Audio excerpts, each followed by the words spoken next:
The Beatles as a band created some of the most iconic albums of all time. Separately, their genius approached different paths that equally continued to throw great works. Imagine, All Things Must Pass, Ram, or Ringo to name a few. However, not everything is perfect, and today we present you the opposite side. After listening to almost 100 albums, including experimental albums, soundtracks, or collaborative works, today we will try to conclude which is the worst album of each Beatle. Today we're showing you how to make a record.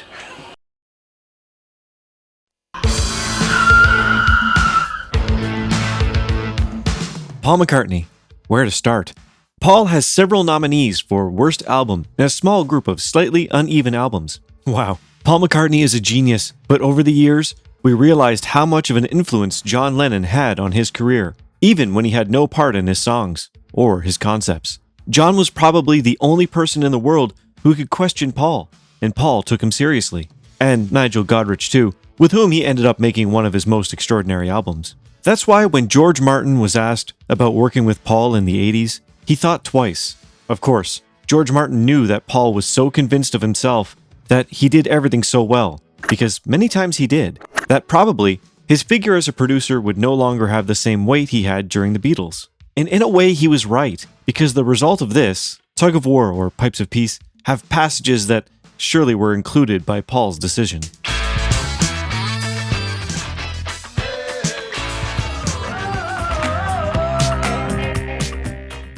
The biggest sin of Paul's albums is the inconsistency, the solidity of his track lists. There are albums that had extraordinary songs in their sessions that you wonder how it was possible that Paul decided on others. Or perhaps other factors, such as the order of the songs, or the decision to include his singles on some albums would have made some of his work much more powerful. But thinking about less is good, there's a little bit of everything. Let's take away Broad Street, which almost always appears in the list for the simple fact of being a soundtrack, despite having some new songs and Beatles covers that a lot of people hate. We will also leave aside his experimental or alternative works, like Liverpool, Oratorio, or Liverpool Sound Collage. And we will also leave aside his cover album, Kisses on the Bottom, which is always fighting there among the worst positions. I'm a very good friend, the milkman said. Okay, I didn't do that right. Taking those albums out, we're left with 3 studio albums, which are usually considered as Paul's worst albums: Driving Rain, Press to Play, and Wildlife. Maybe we could hit upon a word, something that the others hadn't heard. To decide here is a matter of taste. Press to Play was an interesting bet of Paul to enter the sound of the 80s. The songs are not completely bad. You can notice the effort of McCartney to stay current. And I think that when he tried that, things were forced too much, and the result was never the expected. Although for years this album was completely hated, it seems that time has forgiven it a little bit. But it gives the impression that in the MPL offices, they would like this album to have never existed. And there has been very little follow-up in the last few years, not to mention that it's disabled on streaming platforms in many countries.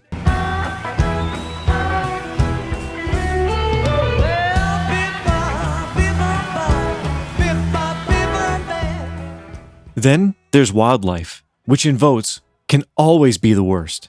If you analyze the album, there's not much to defend it. The first Wings album is improvised and very far from the standards of the man who one day made Sgt. Pepper's or Abbey Road. But I must say that since pandemic, they started to turn the records that historically had been forgotten, and Generation Z has somehow embraced this album. It seems that everything that is criticized for years as being a carefree and simple album is something that new audiences like.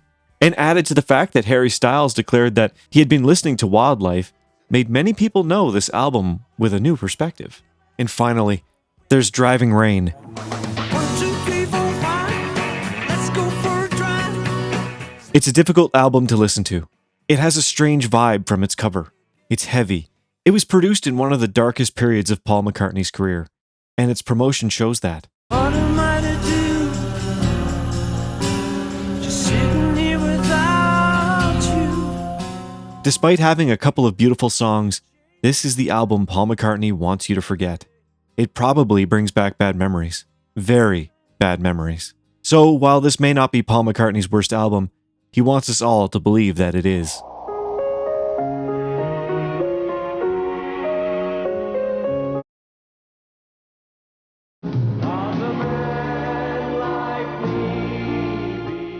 We continue with Ringo, who could enjoy being the one who is the most bad albums, or to make it sound a little better, let's call them not good albums. Let's see. In context, and although it may seem hard to believe at some point in the 70s, Ringo was for a period of time the most successful ex-Beatle as a solo artist. He spun a very good streak of singles and albums that were quite successful, always supported by George, by John, by Paul, and outside the Beatles by people like Mark Bolan or Elton John. Ringo built, thanks to his charisma and his good decisions, a superstar status that he still has today. He practically woke up one day and said, "I'm going to be the star." And from there was born the whole concept of the image he would use for almost 50 years. But not all good things last forever. And around 1976, and with pop music changing, Ringo with his album Ringo's Rotograver would be a bad streak of commercial and critical failures. Despite having songs by Paul McCartney, John Lennon, George Harrison, or Eric Clapton in its tracklist, Ringo would only reach 28th place in the United States. And although from a distance it doesn't seem so terrible, considering the numbers that he had become accustomed to, 28th place was a failure.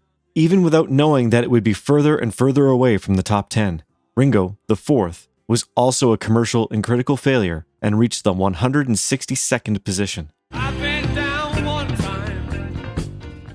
After Childish Album re-reached 1978, where we find that we consider Ringo Starr's worst album, Bad Boy.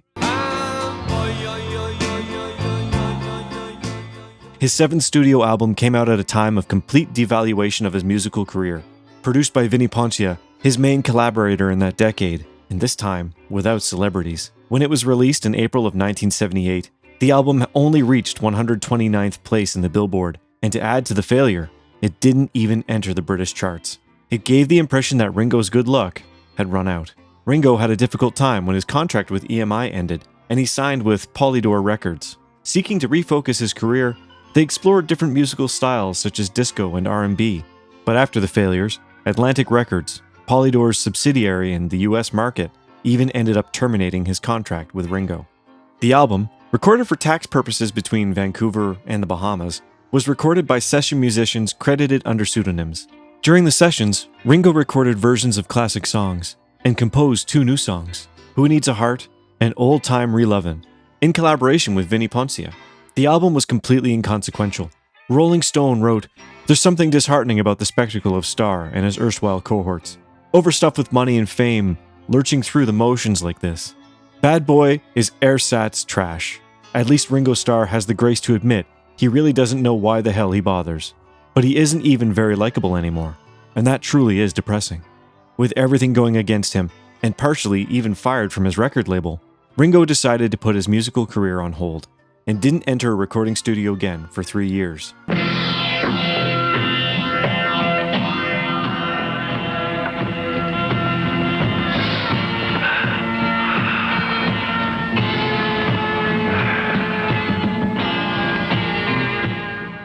After that, he did a couple of underrated works like Stop and Smell the Roses, or Time Takes Time. And already, in the 21st century, Ringo accepted that he would play in his own universe. And there came a bunch of albums that could be equally bad, but that have a stamp, almost all the same. Even his Christmas album, Ringo doesn't risk anymore and keeps releasing material, I repeat, for his own universe of albums and his current image. Ringo would never again even come close to the top of the charts, but surely his darkest period was with Polydor Records. I like to be a pirate's life for me.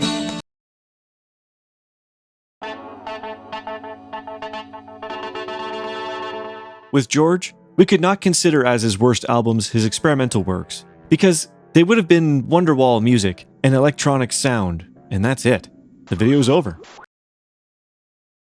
Well, speaking of his non-experimental albums, and with a much more commercial profile, it is a little difficult to choose the worst because, unlike the other 3 Beatles, Harrison does not have so many jumps in his work. Dark Horse, Somewhere in England, or Extra Texture could fight for the position, but I think Gone Tropo will always end up winning. On Gone Tropo, George really sabotaged himself. He had done it in the past. But not like this. Here, George straddles the line between upbeat and disposable like no other album in his discography. The first side contains the most focused musical stretch of the album, which is perhaps the most upbeat and relaxed music George ever recorded. It sounds like he recorded it while on a tropical vacation. The cover seems to bear this out. Rock stars didn't have a good time during some years of the 80s, and this is great proof of that. It's clear that George didn't put too much effort into this album. It's certainly the only album he released where he had no expectations of his audience or its commercial performance. George didn't even bother to promote it, and thus made it the lowest charting album of his career. Yes, it's a product, and it was created to fulfill a contract, but it's a product on George's terms, made with nothing to prove to anyone. Of course, it's George Harrison and he plays by his own rules. The album was a failure in every way. There's plenty of blame to go around, starting with those synthesizers. And after the failure, Harrison took 5 years off.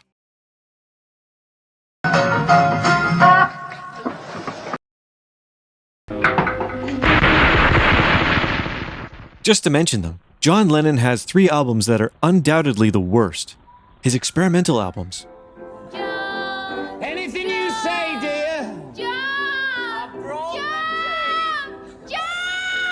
And being the Beatle who has less studio albums as a solo artist, it becomes complicated to choose. Because without those 3, we're left with 8. And to those 8, you have to subtract one that is post-album, Milk and Honey, and another one that for many is also the worst, but it's a covers album, Rock and Roll. So, between 6 albums, everything becomes narrower. Just as we talk about the lack that John made to Paul in his career, we can say the same thing in the opposite way. Because John Lennon always carelessly ignored in some of his works the production. And by production, I mean the quality of the sound. The decisions about each song. The composition was there, but the production was not. Some Time in New York City, Mind Games, and Rock and Roll enjoy poor recording and production quality. And that's something Paul would have helped John with. Because in recording quality, almost everything he did in the 70s with Wings enjoys an extraordinary sound. With Lennon, the echoed vocals and instrumentation sound as if they were recorded as if in a metal container. There are iconic recordings that continue to be overshadowed by poor production quality. Added to that, John's albums have something or someone that forever changed the direction of his music. They were no longer John's albums. They were John and Yoko's albums. And being a whole, they are somehow evaluated as a whole. But if we were to talk about the worst, we think it would be Some Time in New York City. Overconfidence may be partly to blame for Some Time in New York City. For by completely opening up his political side, John Lennon forgot for a moment that he was John Lennon. Lennon is looking for a fight. He'll get it soon enough with the US government. And while his intentions are good, most of the songs sound contrived. Lennon wants to present himself as a left-wing revolutionary. Being in the Beatles allowed him to only hint at this role. Some Time in New York City also stands out as another album in which John Lennon tries to write songs quickly and record them immediately. The album has a few memorable songs. Lennon's witty and sharp songwriting is simply not present here. Pick out highlights from John Sinclair or Sunday Bloody Sunday if you must. Finally, the album mixes pieces sung by Lennon and Yoko Ono. While the merit of the latter can be debated endlessly, Ono's songs certainly have fewer fans. The album was neither commercially nor artistically successful. The first time this had happened to Lennon. Well, these are our general impressions about the Beatles' solo works that were generally not accurate. Comment here below what you think about them. Which ones you agree and which ones you don't. Your comments contribute to the conversation. Help us a lot by liking and subscribing to our channel. That's all from us for now. Thanks for watching. This is Music Box.